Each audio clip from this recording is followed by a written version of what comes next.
Hello everyone, I'm Natalia Bilbao, and here's what's happening in LA this week.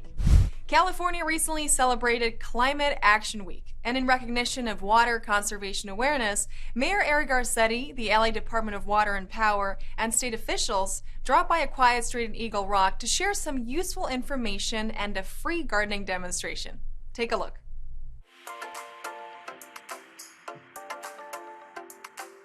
It's important to demonstrate that at this hands-on workshop that LADWP customers will have the opportunity to redo their lawns. Their water consumption will be reduced as well, and that we are going to make sure that we meet the goals not only of LA Mayor Eric Garcetti, but that of Governor Newsom for an additional 15% savings in water. It's huge because we can say things citywide, but they mean nothing if we don't do them home by home, block by block, neighborhood by neighborhood. And it's to everybody's advantage. It's win-win-win. These homeowners will save money. They'll have a beautiful front yard. We're giving them the technical assistance so you don't have to be an expert, and we're helping save the planet. They teach you a lot about why they're doing it, what they're doing, how to maintain it. So yeah, I've learned a lot about what we're doing and why. I'm really grateful to the city for this program. Thanks to LA's Green New Deal, we're committed to sourcing 70% of our water locally by 2035. 15% of our water right now is local. We're going to go all the way up to 70%. We maintain hope because we take action. California is leading the world combating climate change, demonstrating that we can grow our economy and prosper while reducing carbon pollution. And Los Angeles is leading the way. Everything we do matters. So step up, save the drop, join us, let us come. We will actually give you technical assistance for free. We'll bring you trees for free. We will pay you $3 per square foot, up to $15,000 to get rid of your grass. So what are you waiting for?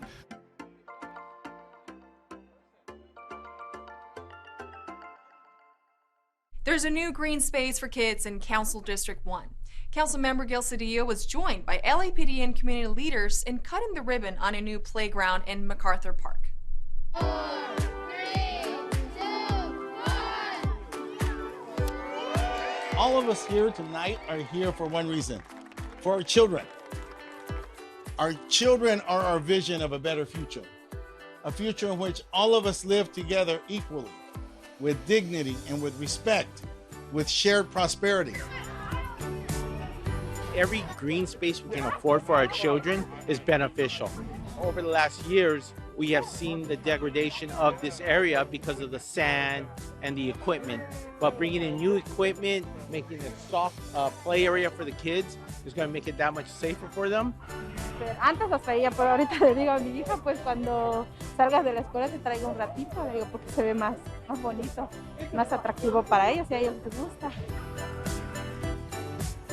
En esta área de más densidad viven muchas personas en un apartamento, este patio de ellos.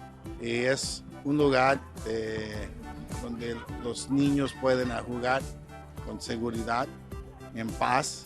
Y tengo mucho orgullo de mi equipo, del apartamento, de la ciudad, porque esta ciudad es una ciudad de inmigrantes, pero también es una ciudad de los hijos de los inmigrantes. Y los hijos de los inmigrantes son el futuro de esta ciudad. We have 2 elementary schools that are right across from MacArthur Park, and now they can do trips to the park, both empowering the park and empowering those elementary schools. If you use the park, we will be here to make it safe for you. We need you to come to the park every day and use it. Empower the park and be part of the community.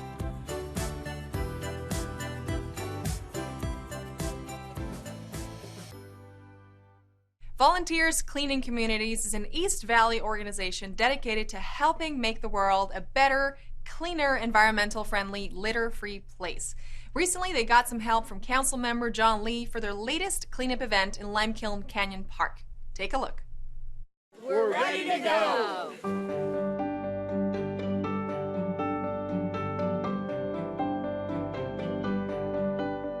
Today we're at the Lime Kiln Park, and we do this about every other month. We actually come into the park and we gather together with John Lee's office and usually Porter Ranch Neighborhood Council, and we clean the park as we can.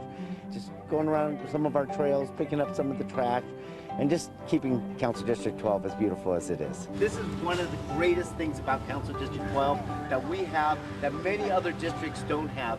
Pues me levanté porque me gusta pues ver la ciudad limpia, y si yo puedo colaborar en algo pues lo hago. You walk around, you see trash everywhere. It looks so much better when it's clean. Es muy importante, cada persona individual puede hacer su parte en mantener nuestros parques limpios por asegurarse que tiren su basura en el basurero en los lugares apropiados para poder ayudar a mantener nuestros parques limpios. We do this because we want the world to be clean, and we want our kids to have a nice, clean, safe place to be able to enjoy themselves. I have a daughter, I'm teaching her already, don't just, they eat a candy and wrapper goes to the floor. I'm like, find a trash can. We do a program for the schools where we go in and work with the kids in a scavenger litter hunt program. Every weekend, different groups in my community go out and clean an area. You can always go to my website, cd12.org, sign up for our newsletter, and you'll get all the information of all the different community events that we have. The organization Stay Housed LA recently held a rent assistance clinic in District 10 to let Angelenos know there is still financial help for those who are having trouble making rent. Council member Mark Ridley Thomas was on hand to help raise awareness of this much-needed resource.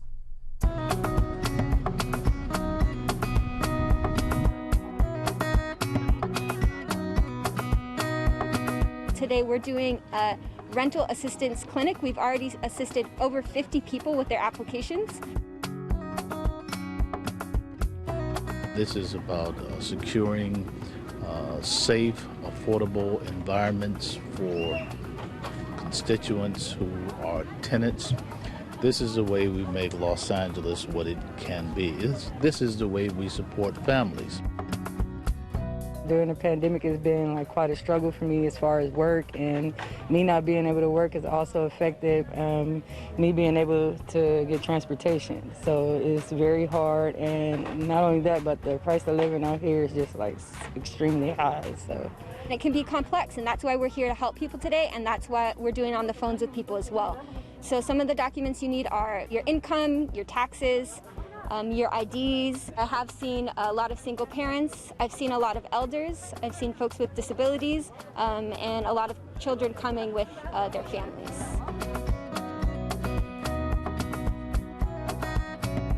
We educate, engage, and empower. That's what we do. And that's the combination, that tripart combination makes communities healthier. Councilmember Kern Price was on hand for the grand opening of the Etta James Apartments. The apartment building gives 21 formerly homeless people a place to call home, and for some, a shot at a new beginning. Here's that story. Welcome to the Etta James. That has a nice ring to it, huh?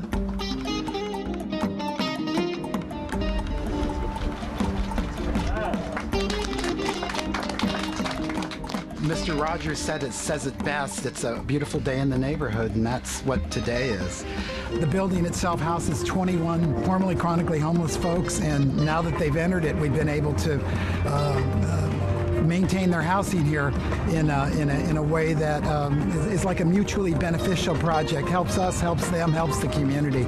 We're here to celebrate that 21 lives, 21 people living in this building, their lives have been transformed. I have a troubled past, a troubled story. I was introduced to the criminal justice system at the age of 11. And from that point on, I was incarcerated every year of my life. The first step for me was to get off of the street. If you're homeless, it's almost impossible to go forward until you get housing. And then once you achieve that housing, it behooves each and every one of us to do something with it because it's life-changing. Housing is health. It's housing should be everybody's right. It's not a privilege. Housing first is the concept that we use here. has a real artistic, creative flair to it with the art that you've seen around. Art has a way of lifting the spirits. We hope to bring therapeutic services, but inspirational, life-affirming services that can make a difference. I did all of this for this building, and I'm going to continue to for other buildings too.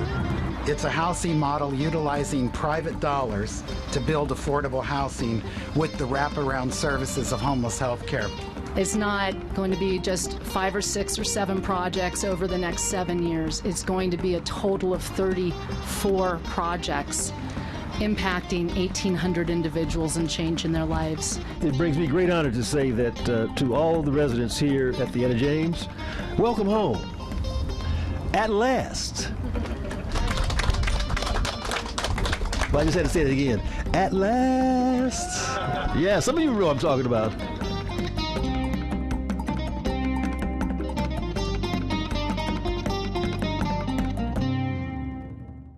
Applications are open for a South LA apprenticeship program. Find out about the Aging and Disability Resource Connection, and the Watts Towers celebrates its 100-year anniversary. These stories up next on City Beat. The South Los Angeles nonprofit apprenticeship program is now accepting applications.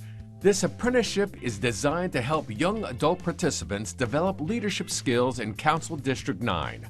Participants will receive mentoring to support their post-secondary education and community impact goals. This 10-month program may also include monthly stipends, unique networking opportunities, and may qualify for college credit. To learn more or to apply, visit publicallies.org/ally-application. Sometimes finding resources for aging and disability services can be overly complicated. Luckily, the City of LA's Department of Aging has a program that creates a single hub for this information. The Aging and Disability Resource Connection is a collaborative effort that provides a coordinated system for people seeking reliable information and access to long-term services and supports. ADRC's key supportive services include enhanced information and referral services, person-centered counseling, and short-term service coordination. To learn more about the Aging and Disability Resource Connection, call 213-482-7252. The Department of Cultural Affairs is honoring the 100th anniversary of the Watts Towers. The Watts Towers are a collection of 17 interconnected sculptural towers, architectural structures, and individual mosaics. This work of outsider art was the 33-year endeavor of Simon Rodia, an Italian immigrant construction worker and tile mason. Watts Towers is noted as an international landmark and is honored as a Los Angeles Historic Cultural Monument, as well as a listing on the National Register of Historic Places. For information regarding online performances, workshops, and other festivities, visit wattstowers.org.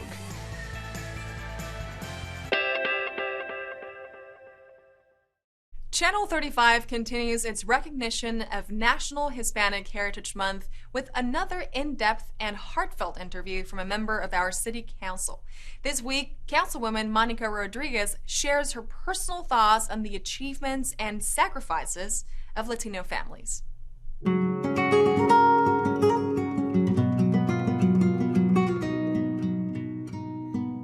Latino Heritage Month for me is a very special time to reflect on the contributions of our community.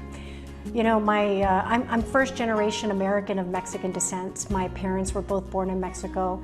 My grandparents sacrificed so much to afford the next generation the opportunity to be in this country. And when I think about the contributions that our community has made collectively, for me it's a time for us to celebrate all of our victories and all the struggles that were endured that have enabled someone like me to be in the position that I'm in today. It's an opportunity for us to really celebrate the contributions and the cultural contributions and traditions that are really inextricably linked to who we are here in Los Angeles. We have the largest population of Mexicans outside of Mexico City. All of Los Angeles culture is just, it's intertwined. Here in the 7th District, we annually host El Día de los Muertos as an opportunity for us to celebrate those very same traditions. And I think it's really important that the community takes time to learn and appreciate what those experiences are all about, because it's an opportunity for us to learn from one another and continue to build bridges at a time when our country sadly has seen so much divisiveness. And I think that's why I'm most excited about these opportunities to celebrate our contributions, because so often we're torn apart, being the 3rd Latina in the history of the city of Los Angeles to serve in this position. It's an incredible honor.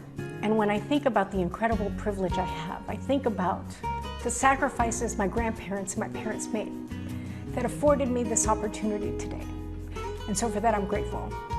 And this means a lot to me, to be a woman of color in this city during these very difficult times and be in a position to do something different and make it better for everyone.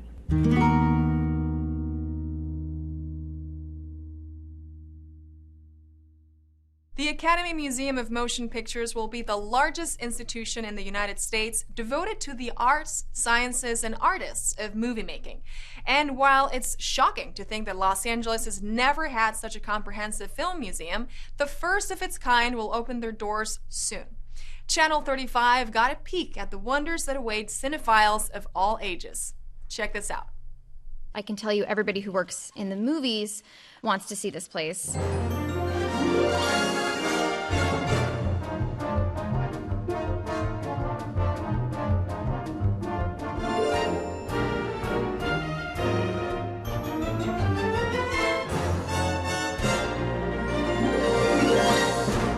And that gives me a chance to say how grateful I am to everybody who worked so hard with such imagination to build this museum. Movie making is our hometown industry, and the city of LA, the county of Los Angeles, the Academy has wanted a film museum of this size and scale for almost a century.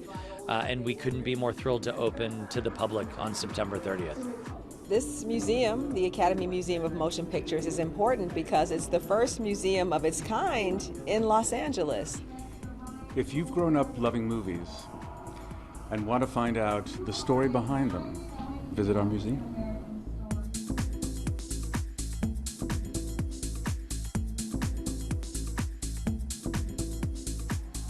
What I'm so proud of for this museum is that I think every movie lover will understand all of the arts that go into making that movie so special. You will just experience those different crafts as you walk through this museum.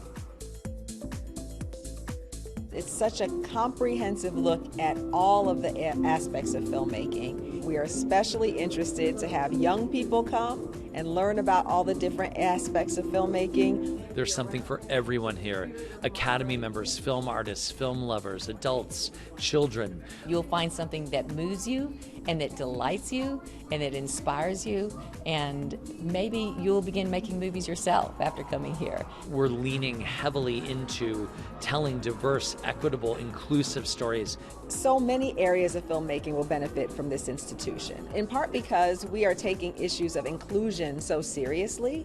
So people who write films, who direct films, who do casting for films, they're going to learn more and more about the histories of these practices and think about ways that they can share their knowledge with people in ways that it becomes more inclusive. It is the moment to create a safe space for complicated conversations around our film history. When I heard that the main lobby of the museum was going to be named for Sidney Poitier, I wanted to just shout for joy, because he is not only a personal hero, he's a hero for the Academy, the first black man to win an Oscar. Just as there are endless supplies of stories to tell on screen, there are endless stories to tell about those films. Your love of movies will deepen even further. There really is something in this museum for everyone, and you can check out our exhibitions and our film screenings and public programs at academymuseum.org.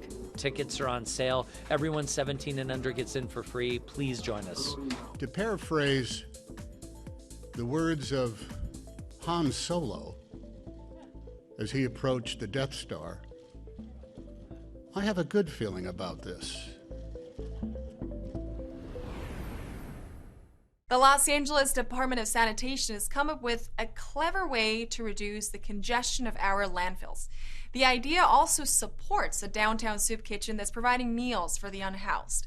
All Angelinos have to do is donate their unused condiments and plastic utensils. Take a look. The drive that will be going on from the 13th of September to the 29th of October is a unused condiments and utensils drive. Most condiment packets and most utensils that people get, they don't use, especially if they get delivery orders, because you already have a lot of that stuff at home. So we're doing this also to keep these items out of the landfill, because they are very difficult to recycle, so they always end up going in the trash, going in the landfill, or end up as litter in our city streets. So we want to allow people to get rid of that stuff and put it to a better use. LA Sanitation will be collecting both from city employees and from the general public. We're looking for pretty much any condiments you might have lying around: mustard, ketchup, relish, hot sauce packets, dipping sauces, wrapped utensils people might have, pepper packets that you might get with Italian food or pizza, or things like soy sauce, just as long as it's sealed and within good usable condition. We don't want any unwrapped utensils, like you might sometimes get some chopsticks with an order, but they're just in a sleeve. We don't want anything like that. Forks, knives, spoons, things of that sort. The St. Francis Center, which is located downtown, will be the beneficiary for this drive. They host meal programs for the unhoused and underprivileged members of our community. They said that they welcome the donations for people to use them as a condiment or dress up their meal or whatever. The general public can donate at any one of our 6 district sanitation yards. City employees, they can both donate at the sanitation yards and also at drop-off sites. We're going to have one in the Board of Public Works office in City Hall, so they'll have additional sites to drop off. And as far as getting more information about the drive, they can contact us at 213-485-2260, or they can also email us at san.cfrp@lacity.org. From his time on the LA County Board of Supervisors to his current role on the LA City Council, Mark Ridley Thomas has made unmistakable strides on countless issues that have impacted our region. Recently, a luncheon took place at the campus of the Charles R. Drew University of Medicine and Science to celebrate the council members' 30 years of public service in elected office.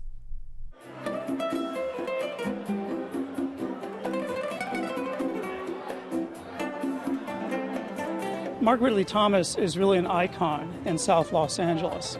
He's contributed so much to this community. Everywhere you look, you see his touch, his influence. The hospital across the street, when he ran for supervisor, he vowed to reopen that hospital. Today, there it is right across the street. I'm really looking forward to working with him in the future in a variety of ways as we build the health care of South Los Angeles. 1, 2, and 3. The new Avis and Mark Ridley Thomas facility includes both a student health and wellness clinic and houses the APLA primary care clinic. And both of them on this campus are very much needed and will provide services for students, for employees, and for community members at large. So now when you put the name on the building, you're simply saying, lo and behold, these black folks still dishing out love warriors even in the 21st century in their own distinctive, unique, and singular way. And that's why I'm so blessed just to be here. And I hate to my wife, and I say, I'm not missing this for nothing. Because, well, I'm telling you, when I get a chance to be with Mark and Avis, both of whom I take a bullet for in a minute, and there's a whole lot of folk I'd take a bullet in the foot, but not in the heart now. Oh, yeah, you can have my foot, but not in the heart. That's who we're talking about here, Avis and Mark Ridley Thomas. It's a wonderful feeling. I'm very grateful. I'm humbled by the fact that both my wife and I are being honored with the naming of this wellness center. The doctors that are being trained right here at Drew University of Medicine and Science, they're trained to serve the underserved.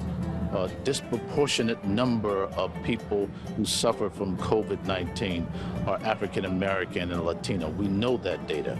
And so this institution addresses that crisis, not just on the receiving end, but those who provide high-quality healthcare services. So this is a great day by any standard of measurement, and I'm deeply honored to have the opportunity to be here and to represent.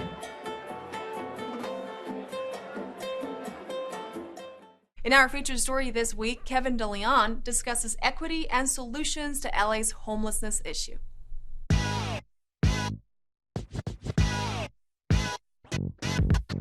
When you're experiencing homelessness, that means you're at the lowest point of your life. You can't criminalize and jail individuals because they're poor, or because they have a drug addiction, or because of the color of their skin, or because they have a severe mental illness. But ultimately, what you need is to put a roof over their heads, first and foremost, to stabilize and to stop the hemorrhaging. It's hemorrhaged outside of the safety confines of Skid Row. Now we see encampments in almost every neighborhood. A lot of folks, they want their own locked door. Yeah. Like the tiny home villages. Exactly. And those are popping up around the city. Are there any coming to your district? Well, I'll tell you what, by the end of this month, September, I'll have the largest tiny home village community in the United States of America. Tiny shelters, I think, are for the immediate. I know some folks want the perfect. We can't let the perfect get in the way of the good. The city of LA has 41,000 apartments, luxury market rate surplus. We have 41,000 individuals who are homeless in the city of LA. That's upside down. We have spent tens of millions, hundreds of millions, if not billions of dollars, and the desired outcomes that we wish to have not really come to fruition.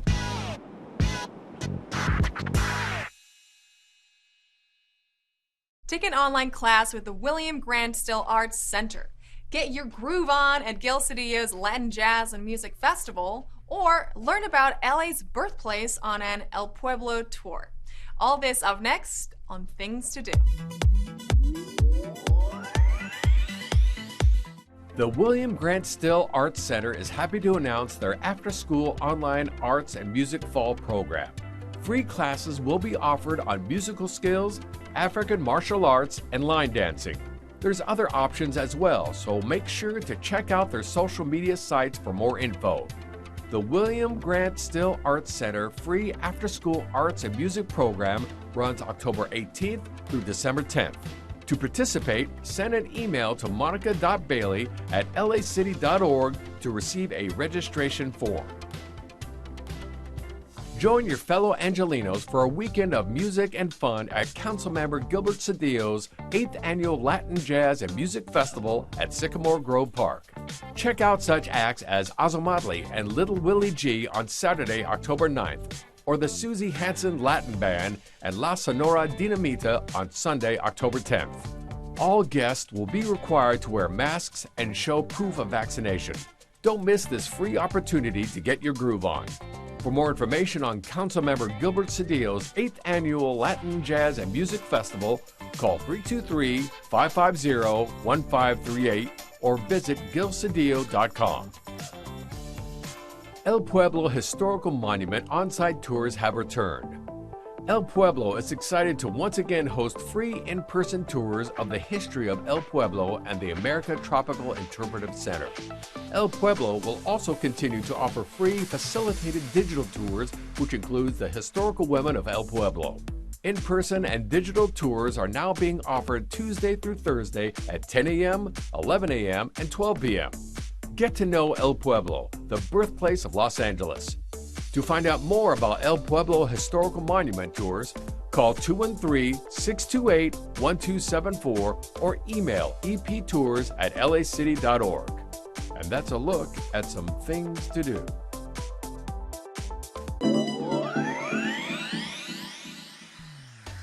And that's it for this edition. I'm Natalia Bilbao, and from all of us here at LA This Week, thank you so much for joining us. A reminder that you can catch us online at lacityreview.org, and we're also on Facebook, Twitter, and YouTube. See you next time for more LA This Week.